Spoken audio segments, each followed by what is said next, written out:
Hello জনগণ, আমরা চার কথা বাবা চলে আসছি আজকে আপনাদের এখানে নতুন একটা আজেরা টপিক নিয়ে।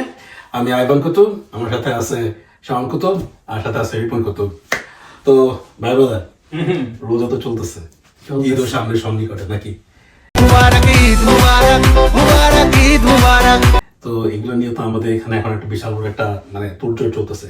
ফোরকাস্ট করে সবাই নাকি আপনার শপিং এর দিকে। রোজা রমজানের মাসে মানুষ ফোরকাস্ট করছে ইবাদতে, তা না করে হেরা করতেছে হচ্ছে। ভাইয়া আপনি এইগুলো বাদ দেন, আপনার 4 নম্বর কুতুব করি। চুপ, একদম চুপ। আর বলবেন না, আপনি জানেন না কি কিছু তার ব্যাপারে? শপিং এ গেছে মিয়া, আমি তো সেটাই শুনছি। গার্লফ্রেন্ড পেয়া দিতেছে, শপিং এ যাইতে হইব, 2 লক্ষ টাকা বাজেট। তোর মাথা নষ্ট। সেদিকে আবার কিডনি বেচতে দিতেছে। কিডনি বেঁচে গেছে। কিডনি বেচে 2 লাখ টাকা সে পাবে না, তার যে কিডনি তার বেচতে হবে। এইটাও সম্ভব? ঘটনা মোটামুটি তাহলে অনেক বেশি করুণ হয়ে গেছে নাকি? তো কিন্তু ভাই 2 লাখ কি দিব? আরে না না, আমি তো শুনছি যে ভাই আরেকদিন বললো হয়ে যাওয়ার কথা, একটা কিডনি আর একটা হয়ে যাবে। কিডনিটা বাচ্চা বাদ দিয়ে শুধু যদি সে মানে বেচে তাহলে মনে হয় কাভার হয়ে যাবে মোটামুটি। ও তো মরে যাবে। তো সেক্ষেত্রে এখন আপনাদের মোটামুটি এই যে রোজা চলতেছে, এখানে আপনাদের ঈদের বাজেটটা কি, শপিং এ কি চিন্তা করতেছেন? শপিং ভাইয়া, কি বলেন? গরিবের শপিং। আমি আছি একটা দোদুল্যমান অবস্থায় আছি, ইবাদত বন্দেগীতে আপাতত ব্যস্ত আছি। শপিং আমি দেখতেছি কি করা যায়, যদি ইগনোর করা যায় খুব ভালো, কিন্তু মনে হয় না পারবো। তাহলে আপনার কি অবস্থা? আমার বাজেট তো আমি সবসময় 5,000 টাকার ভিতরে পাই। হ্যাঁ, আমার একটা পাঞ্জাবি লাগবে, একটা হচ্ছে পায়জামা। পায়জামা যদি গত বছর একটা থাকে তাহলে তো হয়ে গেল। তাছাড়া হচ্ছে একটা জায়গা লাগবে নতুন। এসব কি বলছেন আপনি?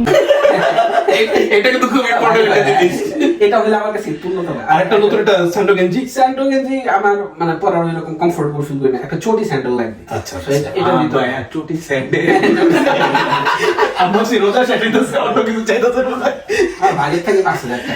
5,000 এর ভিতরে আমি কিন্তু সেটা তো গেল আপনাদের বাজেটের ক্ষেত্রে, কিন্তু আপনাদের থ্রুতে যাদের বাজেট করতে হয় তাদের কি কোনো ধরনের কোনো বাজেট বা ডিমান্ড নাই? আমাদের ফ্যামিলিতে বাজেট আমি 5,000 এর ভিতরে রাখি। কিন্তু আমার এখানে একটা কথা আছে, এই যে 5,000 ইউরো কথা বলতেছেন নাকি 5,000 টাকার কথা 5,000 বলতেছেন? টাকা বিডিটি।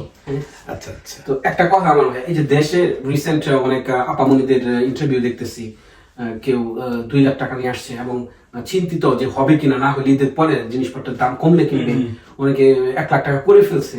আমার অলরেডি 1,60,000 টাকা শেষ। তা আমাদের তো এহসান কুতুব না হয় তার এগুলো আশা কথা দেখে আছে। যেই কাজে লাগে আপামনিরা সেই কাজে ব্যবহার করে। এত একটা বাজেটের বাইরে তো আমি দেখলাম, আমি খুব অবাক হয়েছি, একটা মহিলার ইন্টারভিউ দেখলাম, স্বামী বোধহয় ফ্রান্সে থাকে। ইউরোপে, হ্যাঁ, হ্যাঁ। ইউরোপে ফ্রান্সে। হ্যাঁ, ফ্রান্সে থাকে। তো ফ্রান্সে হচ্ছে তার জামাই টাকা পাঠাইছে, 4 জোড়া জুতা কিনছে, 36,000 টাকা শেষ ভাইয়া। ঠিক আছে, 75,000 টাকা নিয়ে আসছে বাসায়, এখন আবার যাচ্ছে টাকা আসবে বাজার থেকে, তার মনে হয়েছে আরো টাকা লাগবে। তো আমরাও তো মোটামুটি এখানে ইউরোপে থাকি, তো আমাদের এখানে যে ধরনের মনে করেন পরিচিত লোকজন আছে, তাদের আশেপাশের লোকজনের অবস্থা কি মোটামুটি একই রকম বলে মনে করেন আপনি? নাকি একটা ভিন্ন অথবা ছন্নছাড়া একটা ঘটনা এটা? ওই বেড়ায় পারছে, কারণ হচ্ছে উনি তো একা বিদেশ থাকে, বউ তো দেশে থাকে। ইউরো যদি পাঠায় টাকা অনেক বেশি হয়ে যায়, ঠিক আছে, এই জন্য। কিন্তু ও যদি আবার এই জায়গায় চলে আসতো, ওই নর্মাল কাপড় চোপড় দিয়ে ঈদ করতো। কিন্তু এখন আরেকটা বিষয় আছে, সেটা হচ্ছে কি যে বাংলাদেশের ঈদের সময় তো মার্কেটে মনে করেন যে এমনিতেই আপনার একটা হাইপ বেড়ে যায়, যে যেটা কিনা আপনার যে পাকিস্তানি ড্রেস এখন আপনার মনে করেন খুব পপুলার চলতেছে, বা আপনার স্পেশাল কোনো ড্রেসের আইটেম আসছে, সেগুলো এই ধরনের ডিমান্ড গুলোকে আপনাদের কাছে আসা শুরু হয়েছে যে আমার একটা পাকিস্তানি ড্রেস লাগবে, অথবা আমার একটা নার্গিস অথবা আনারকলি ড্রেস লাগবে? আমার জরি না মরি না ড্রেস যেটাই যাও বাজেট 5,000 টাকা। এটাই আমার কথা। আমার কাছে আসছে পাকিস্তানি ড্রেস কিনবো, বাজেট 5,000। কিন্তু এই 5,000 টাকা তো পাকিস্তানি ড্রেস শুধু ছবি পাওয়া যাবে, ড্রেস তো মনে হয় পাওয়া যাবে না। নাই, ছবি নিতে হবে ভাই। তো ওইটা আপনার দেখা কিনতে হবে না, ঘটনা সত্যি। ওইটা আপনার দেখা কিনতে হবে ভাইয়া। 5,000 টাকা বাজেটের ভিতর যা হয়, এবার 5,000 টাকা নিয়ে দিয়ে তুমি মনে করো ঘুরতে যাওগা, জামা কাপড় কিনে, ওটা তোমার ব্যাপার, ঠিক আছে, আমি জানি না। তো জনগণ, আপনারা যারা কিনা মনে করেন এই যে ঈদের সন্নিকটে এই যে মার্কেটিং এর সময়টা আসতেছে, আপনারা কি কি করতেছেন এবং আপনাদের উপর কি ধরনের চাপ আসতেছে? আপনারা কি জামা কাপড় কেনার জন্য 4,000 টাকা দিয়ে শুধু শেষ করছেন, নাকি আমাদের এহসান কুতুবের মতো আপনার শরীরে কোনো অঙ্গ প্রত্যঙ্গ বিক্রি করে দিয়ে তারপর আপনারা আপনাদের চাহিদা সবকিছু পূরণ করছেন? সেটা এই ভাইয়া, কমেন্ট মানে কমেন্ট তো কইরেন আপনারা। আপনি কি করলেন? আপনার শপিং কই? কি কষ্ট তুই? আর বলবেন না ভাইয়া, এই শপিং এর ডরে মনে করেন ফোন বন্ধ করে রাখি দিচ্ছি, কেউ যাতে ফোনও করতে না আরে টোকায়ও না, হ্যাঁ আইকো নাই। তো ভাইয়ার যারা আর কি ভাইয়ের কাছ থেকে শপিং চান তারা নিচে কমেন্ট করে জানান, অবশ্যই এইখানে পাবেন। ফোন নাম্বার 01, তারপরে আপনারা জানেন কি করতে হবে, আপনারা নিজেরা ফোন করে আমার থেকে চেয়ে নেবেন। হ্যাঁ এভাবে কি পালায় বাঁচতে পারবেন? দেখেন, পলায়ে যদি বাঁচা না যায় তাহলে সেক্ষেত্রে যেটা করতে হবে সেটা হচ্ছে গিয়ে যে শেখ হাসিনার মতো চলে যেতে হবে। কোথায় যাবেন? আপনারা তো ইন্ডিয়া ঠাইও দিব না। চলে আসছে না ওদের এক জায়গায়। আপনারা তো ইন্ডিয়া ঠাইও দিব না ভাইয়া। সেটাও একটা কথা বলছেন। এখন এক্ষেত্রে কি করা যেতে পারে? তাহলে কি পুতিনের সাথে যোগাযোগ করবো? থাক, আমরা ওইদিকে না যাই। আপনার বুদ্ধি ভালো। তো যাই হোক ভাই, আমি একটা সিরিয়াস টপিকে আসি এখন, ঠিক আছে? তো মানে এই যে 1 লাখ টাকার বা শপিং, 2 লাখ টাকার শপিং, 50,000 টাকার শপিং, এগুলো কিন্তু রিসেন্ট লাস্ট কাপল অফ ইয়ার ধরে শুনতেছি, ঠিক আছে? আমার মনে হয় বেশ কিছুদিন আগে আমরা এইরকম শুনতাম না। মানে এখন মানে হয় মানুষের কি মানে ক্যাপাসিটি মানে কেনার সামর্থ্য বেড়ে গেছে, না এখন জিনিসপত্র এরকম চলে আসছে? কি মনে হয় আপনার কাছে? আমার মনে হয় যে এটা একটা হাইপ আর নতুন একটা মনে করেন যে ট্রেন্ড অফ কিছু কাপল অফ পিপলের মধ্যে এই জিনিসটা আসে। আর সবাই যারা কিনা ক্যামেরার সামনে কথা বলে যে তাদের বাজেট 2 থেকে 2.5 লাখ টাকা, সেটা শুধু মুখে বলাটাই অনেক সহজ, যেটা কিনা আসলে আদতে সম্ভব হয় বলে আমার মনে হয় না। কারণ বাংলাদেশের বর্তমান অবস্থাতে যাদের কাছে কিনা টাকা পয়সা থাকার কথা, সেখানে তো টাকা পয়সা না, তারা আসলে শপিং করতে বেরোতে পারবে না, কারণ আপাতত বিদেশে। এটা একটা প্রথম বিষয়। আর দ্বিতীয় বিষয় হইতেছে গিয়ে যে এই মধ্যবিত্ত পরিবারের মাঝখানে আমরা কিন্তু আরো কিছু ভিডিও দিচ্ছি যেখানে আসলে তারা চায় 5 থেকে 10,000 মাঝখানে করে রাখতে। সো কেউ আছে আপনারা মনে করেন যে শুধুমাত্র হাইটটা তোলার জন্য এই ধরনের একটা কথা বলে, আর বাস্তব হারে আমার কাছে মনে হয় যে এটা আসলে মানুষজন এভারেজ হারি 5-10 হাজারের মধ্যে তাদের শপিংকে শেষ করে ফেলে। এটা কি লাইমলাইট পাওয়ার জন্য করে আপনারা? এক্স্যাক্টলি, এটা এর চেয়ে বেশি আর কিছু না, just to get the hype on the market. কিন্তু আমার কাছে মনে হয় ভাই এরকম বহুত পাবলিক আছে যারা মনে করেন ঈদেই 2 লাখ টাকা শপিং করে, 1 লাখ টাকা শপিং করে, আছে ভাইয়া। অবশ্যই ঠিক আছে, এরকম মানুষ আছে। এবং ক্যামেরাম্যানের পরিচিত তারা, ঠিক আছে? ক্যামেরাম্যান তো একজনেরটা দেখাইছে, কারণ হচ্ছে ওইটা দিলে তার ভিউ ব্যবসাটা ভালো হবে ভাইয়া। আরো জিজ্ঞেস করছে মানুষ, 10 জনটা আরো জিজ্ঞেস করছে, কিন্তু ওইগুলো ওই 4-5 হাজারের ভিতরেই ছিল। কিন্তু মানুষ যে নাই শুধু হাইপের জন্য তা না, মানুষ একটু ব্র্যান্ড ফ্রিক হইছে। এবং ব্র্যান্ড ফ্রিক হওয়াতে কি হয়েছে, আমাদের দেশে তো একটা অপরচুনিটি কস্ট আছে ভাইয়া, যেটা হচ্ছে ব্র্যান্ডরা এখন নিচ্ছে। আমার কাছে তাই ভাই, যেমন ইলিয়ান ফর এক্সাম্পল, ওর মানে আপনার পাঞ্জাবি আমার কেন 35,000 টাকা দিয়ে কিনা পড়তে হইব? Just true.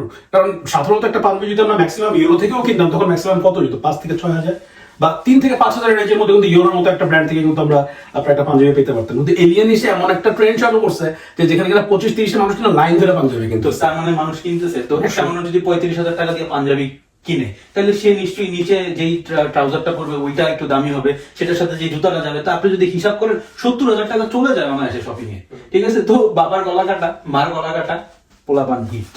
তো আরেকটা জিনিস যেটা আমার মনে হয় মানুষ কিনতেছে ভাই, টাকা খরচ করতেছে। আরঙে নতুন একটা শোরুম উদ্বোধন হলো, অনেক জাঁকজমক। তো ওইখানে প্রচুর ইউ শেপের না ডাব্লিউ শেপের কি যেন একটা চালু করেছে ধানমন্ডিতে। হ্যাঁ, তো ওইখানে প্রচুর আপামনিরা যাচ্ছে, তারা হচ্ছে রিলস দিচ্ছে। তো বলতেছে যে আমি এটা ট্রায়াল দেওয়ার জন্য নিছি, এটা পছন্দ হয়েছে, ভাবছি 3500 টাকা, পরে দেখতেছে 35,000 টাকা।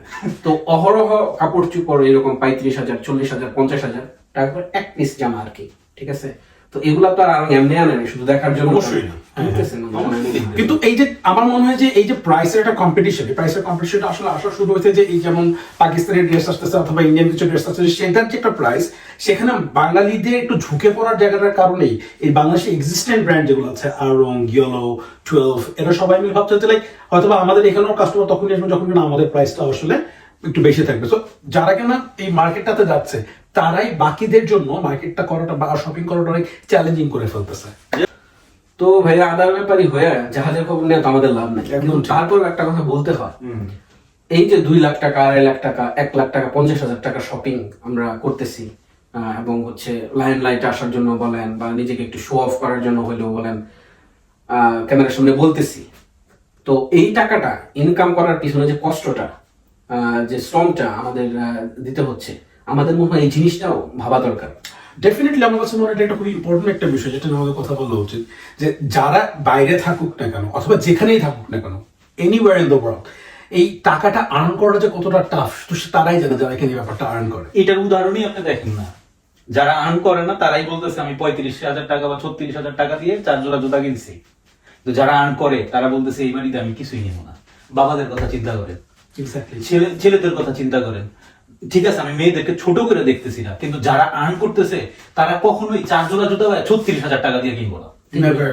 3 জোড়া জুতা। ঠিক আছে, তো এইখানেই আপনার পার্থক্য বিদ্যমান। এবং আমার কাছে মনে হয় মানে ফ্যামিলি মেম্বার হয়ে যদি যে আর্ন করতেছে টাকার মূল্য যদি আপনি না বুঝেন তাহলে আসলে এটা হবে না। আলটিমেটলি এভাবেই টাকা কামাইতে থাকবে, উনি কষ্ট করতে থাকবে। এই যে আপনি চিন্তা করেন, আমি যার কথা বলতেছি তার হাজবেন্ড ফ্রান্সে থাকে, তাদের দূরত্ব কত, এত দূরে থাইকা মানে সে তো ফ্যামিলির জন্যই দূরে আছে, সে তো আর চিল করতে দূরে নাই। ঠিক আছে, তো সেই টাকা পাঠাচ্ছে, আপনি একটা জুতা পড়তেছেন, মানে 3 জোড়া যদি 36,000 হয়, তার মানে এক জোড়া জুতার দাম 12,000 টাকা। আপনি যদি 12,000 না পয়রা 2,000, 2,500, 3,000 এর ভিতরে হইতে, তার কষ্টটা একটু আসান হইতো, মৌকুফ হইতো। কিন্তু অন দি আদার হ্যান্ড চিন্তা করুন, যে লোকটা কিনা এই কষ্ট করে টাকা ইনকাম করতেছে, সে কিন্তু তার ওই জায়গাটাতে সবচেয়ে রিজনেবল প্রাইসে জুতাটাকে কিনে পরে তার সেই টাকাটা দেশে পাঠানোর চিন্তা করতে অবশ্যই সেটাই বললাম। এই যে ঈদ যেটার জন্য শপিংটা করছে, এটা একটা আনন্দ, কালেকটিভ একটা হ্যাপিনেস। আর এই হ্যাপিনেসটা মানুষ কার সাথে শেয়ার করে? Chain of relationship which is family, right? তো এই ফ্যামিলির লোকজন যদি এই এফোর্টটা না বোঝে, তাহলে তো সেক্ষেত্রে আসলে এই আনন্দটা আনন্দ থাকে, সেটা কারোর জন্য বেদনা হয়ে যায়, কারোর জন্য আনন্দ হয়ে যায়। তো আমরা এই ব্যাপারটাকে আর সামনের দিকে না বাড়ে, আমরা সবাই বুঝতে পারছি বিষয়টা কি হচ্ছে। আমার মনে হয় যে এই ঈদটা আমাদের সকলের জন্য একটা খুশি এবং আনন্দ বয়ে নিয়ে আসে। আমরা একজন আরেকজনের দুঃখটাকে বুঝে কারোর উপরে নিজেদের আবদারটাকে চাপিয়ে না দিয়ে যদি এই সম্পর্কটাকে সুন্দর করে সাজিয়ে এবং এই ইভেন্টটাকে সামনে রেখে একসাথে সবাই মিলে আনন্দিত হতে চাই, আমাদের সকলকেই কিছু কিছু জায়গায় ছাড় দেওয়া উচিত। তো আপনাদের সকলকে এই মেসেজটা শুধু আমরা দিতে চাই, যেহেতু এটা একটা আনন্দময় ইভেন্ট, আমরা একজন আরেকজনের কষ্টটা বুঝে যার জায়গা থেকে যতটুকু পারি একটু ছাড় দিয়ে অথবা একটু আরেকজনের সাথে হাত ধরে কন্ট্রিবিউট করি, তাহলে এই ব্যাপারটা আরো বেশি সুন্দর হয়ে উঠবে বলে আমি বিশ্বাস করি। সামনে আমরা আরেকটা কোনো একটা এপিসোড নিয়ে আসছি, প্লিজ আমাদের সাথে একই সাথে থাকবেন আর সাবস্ক্রাইব। আমাদের কন্টেন্ট আপনাদের ভালো লাগলে আমাদের like, comment, share and subscribe করে দিবেন। তো আজকে এখানেই বিদায় নেবো, বাট বিদায় নেওয়ার আগে বলতে চাই, আমাদের যদি কন্টেন্ট আপনাদের ভালো লাগে তাহলে লাইক, কমেন্ট এবং শেয়ার করবেন এবং চ্যানেলটি অবশ্যই সাবস্ক্রাইব করবেন। সাবস্ক্রাইব। আল্লাহ হাফেজ। আল্লাহ হাফেজ।